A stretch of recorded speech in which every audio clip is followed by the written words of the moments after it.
Hello guys, my name is Vegh and I am currently working in the company Ingemark. Today I'll present some basic stuff about Apache Kafka integrated with the Spring Boot client Kafka library.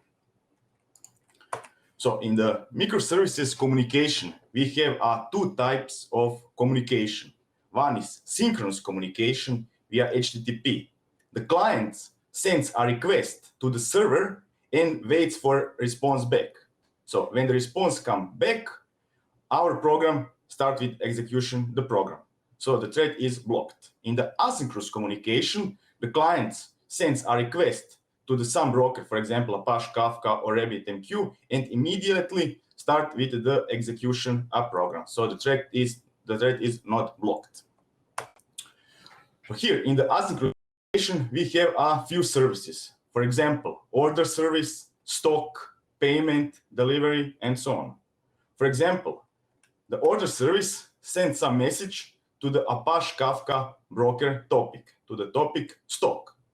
On the other side, the stock service continuously pull the data from that topic, make some processing of the data, make some changes to the database, and send message back to the new topic called payment. After that, the payment service received that message, make some changes to the code, saying to the database, and send to the third-party services like PayPal, Stripe, and so on. After that, the payment service sent some data to the new topic called delivery. So the service process some information, make some changes to the database, send some emails or SMS to the client, and after that, send to the topic order, and the flow is the order. Here's the example how asynchronous communication works. Yeah. So the Kafka topic, we can look at the Kafka topic as a category or the entity in the Apache Kafka broker server. So the Kafka topic lives inside the Kafka broker. So a topic is identified by a name. That means the producer needs to know the topic name on which to produce the data, and on the other side, the consumer needs to know the topic name to consume the data. So the Kafka topic supports various messages formats, such as string, integer, JSON, and so on. Here's the example how it looks like. The Kafka producer produces some messages to the topic stock. And on the other side, Kafka consumer pull the data. So when the data come to the consumer makes some processing of the data and sends to another service and so on. So here is the Kafka partition. Every Kafka topics are divided into partition. So each Kafka topic will be created with one or more partition. But it is a pretty common practice to create more than one partition because of the scalability consumption. So the messages within partition get a sequential number, which is called an offset. So when the first message arrives into the partition, we'll get a sequential number 0. The next one, 1, third 2, and so on. So once the message is written to a partition, it cannot be changed. The message is in the read-only mode. It cannot be updated. The default value when the message will be deleted is 7 days. So this is the property retention time milliseconds, which can be defined onto the topic. So when the message arrives into the partition, will be appended to the commit log. So the commit log is a file which is located in the file system where is our Kafka broker installed. So here is the example how it looks like. The Kafka producer produces some messages. So the first message will go to the partition 1 on the offset 2. The another message will go, for example, to partition 0 with an offset 4. When we run our Spring Boot application, the topic will be automatically created. That means, for example, if the topic stock not exists on our Kafka broker, topic will be immediately created. For example, here's the partition 3. We have 3 partitions, partition 0, partition 1, and partition 2. With 2 replicas, that means our 3 partition will be replicated onto the other Kafka broker server.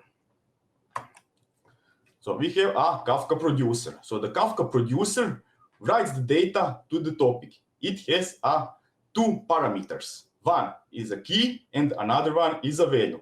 So the key is the optional parameter and the value is a mandatory parameter. So producer knows in which partition to write a data. So when the producer invoked a send function, our message will go through a lot of layers behind the scene, and after that we'll send to the Kafka broker. So one of the layers is the partitioner layer. So partitioner layer check that our message has a key, and if our message has a key, will we go to the hashing key approach. So if our message does not have a key, will be used a round robin approach. So here's the example how it looks like without a key. So the Kafka producer produces a message, it goes through a lot of layers behind the scene, and one of the layers is the partitional layer. So when we send a bike message to the partitional layer determines that our message does not have a key, and our message will go to the partition 0. So the another message is a car. So the car will go to the partition 1 because our message does not have a key. So every message will go to a next partition. And the third is a bus. So when the consumer joined to the broker, to the topic stock, the process of ordering a message is not guaranteed. So maybe our consumer will start read the car, after that bus, bike, and so on. The ordering is not guaranteed. So the ordering is only guaranteed by a partition. On the next slide, we have with a key. So the Kafka producer sends a message with a key. When the message arrives into the partition, the partitioner will make some hashing function based on our key and determine on which position our message will go. So the first message will go to the partition 0. The next one message is a bike. So the bike has a same key as the previous message. So the partitioner will make some hashing function based on the key and send that message to the partition 0 also. And third message is a car. So the car will also go to the partition 0. On the other side, when the consumer joins to the broker to read some messages, the ordering is guaranteed because all the messages is in the same partition. And our Kafka consumer will start read the message, bus, bike, car, and so on. So here is the sum of minimal setup of the producer factory. So our producer factory has a few properties. The first property, which is called a bootstrap server, define a bootstrap configuration, host, and port. We can add here 1, 2, or more Kafka brokers. Furthermore, here is the key serialize and value serialize, which serialize string into bytes. So all the data will save to the commit log as a bytes. So here's the Kafka template. Kafka template is a wrapper around a Kafka producer, which contains a send method. So the first parameter is a topic, and the next one is a value, or for example, key and value. So it is also possible to define a partition, but be carefully. If the partition is not exist on our Kafka broker, the send method will return an error, partition not exist. So here is some Kafka producer acknowledgement. The acknowledgement is the confirmation that our message was delivered successfully to the Kafka broker. So we have here 3 cases. Acknowledgement equal 0, 1, and all. So acknowledgement equals 0 means, for example, our Kafka producer sends a message to the broker, but for example, Kafka broker goes down for any reason, and our message is lost. So this is maybe okay for some application, maybe for some not.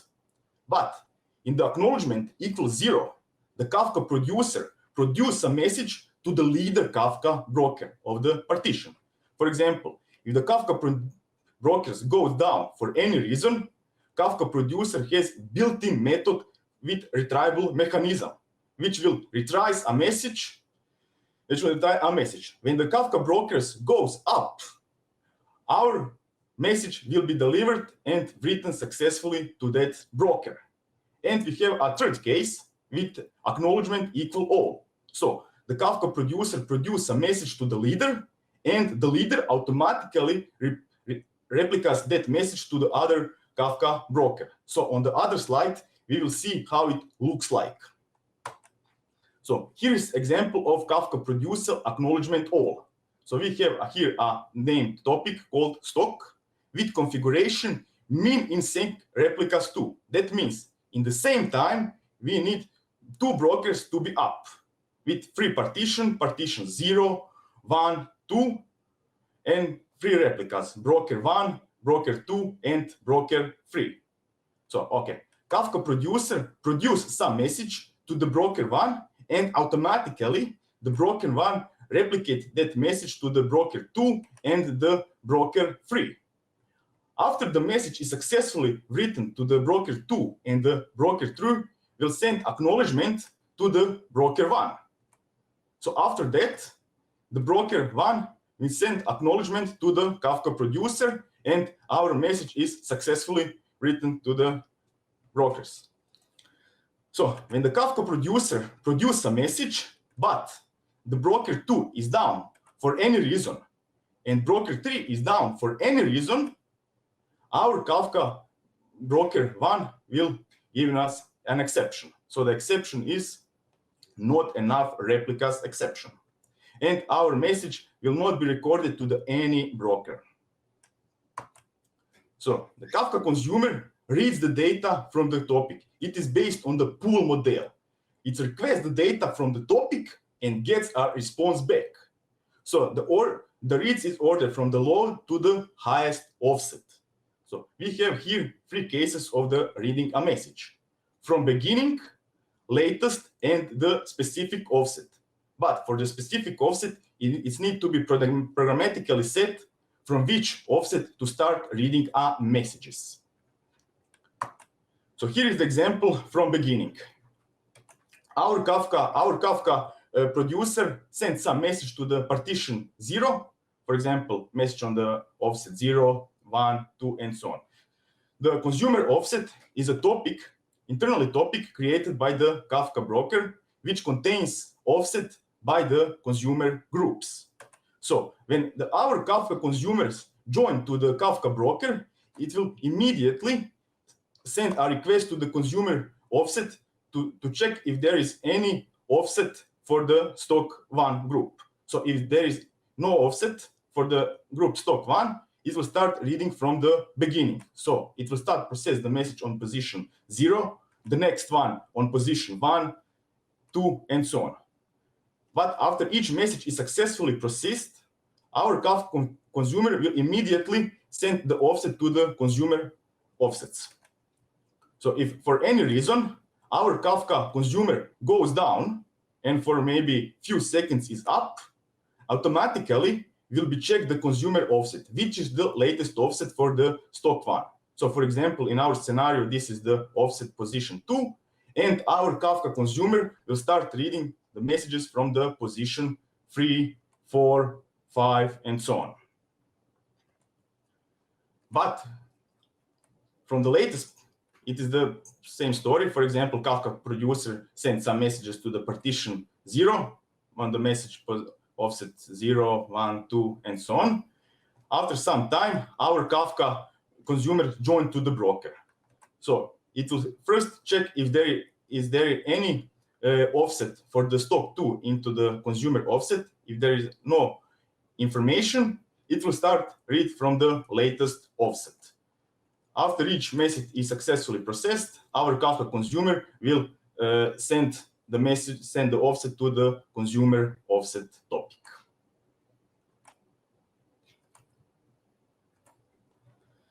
Okay.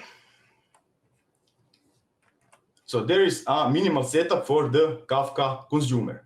So this is a bean of Kafka consumer with few properties. The first properties, bootstrap service, define a bootstrap service by host, port, and so on. We can add here 1, 2, or many more bootstrap servers. So the group ID is the mandatory property for each Kafka consumer. Furthermore, here is the key deserialize and value deserialize, which deserialize bytes to the object. For example, in our scenario, this is a string. And here is some minimal implementation of the Kafka listener. So the Kafka listener, in the Kafka listener notation, we can define 1, 2, or more topics. The group ID, with the group ID, we can overwrite the group ID from the consumer factory bean. So the container factory is the consumer factory bean. So here is the auto startup. With auto startup, we can turn on or off our method for the receiving events. So in the consumers groups, the group ID is the mandatory property, which I said in the previous slide. So all consumers read the data as a consumer group. In the consumer group, they plays a major role when it comes to the scalable consumption. And every consumer in a group reads the data from exclusive partition, which we'll see on the next slides.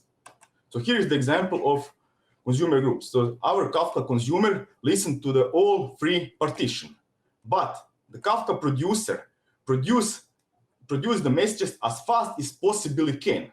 However, Kafka consumer cannot process the data quickly enough, and because of that, it's happened a lag. We introduced a lag.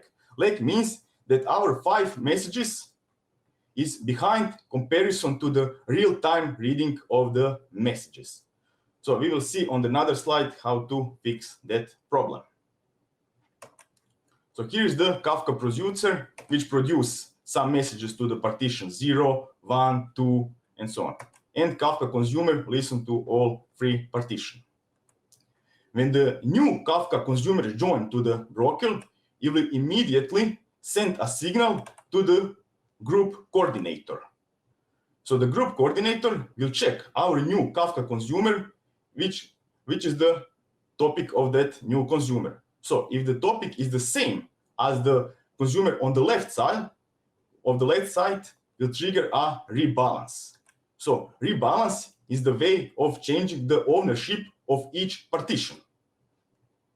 For example, after rebalance, partition 0 and partition 1 will be assigned to Kafka consumer first, and the partition 2 will be assigned to the second consumer.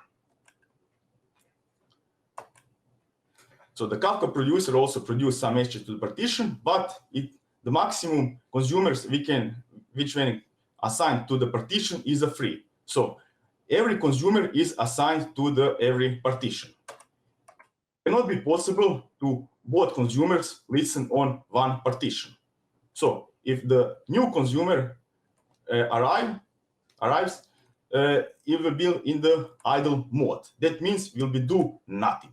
But if one of the consumers goes down for any reason, the 4th consumer will be easily replace that position. And here is the example of 2 different groups. So for example, Kafka producer produce some messages, but the application with group stock 1 is the one application, and the group with stock 2 is the another application. So this is 2 different applications which consume the data from the same topic. For example, application first have the simplest logic, and it is okay to run running with the 2 consumers, and the second application has more logic and it has 3 consumers running. And thank you guys for listening. Here's some resources, and if you have any question, you can contact me on the LinkedIn and so on.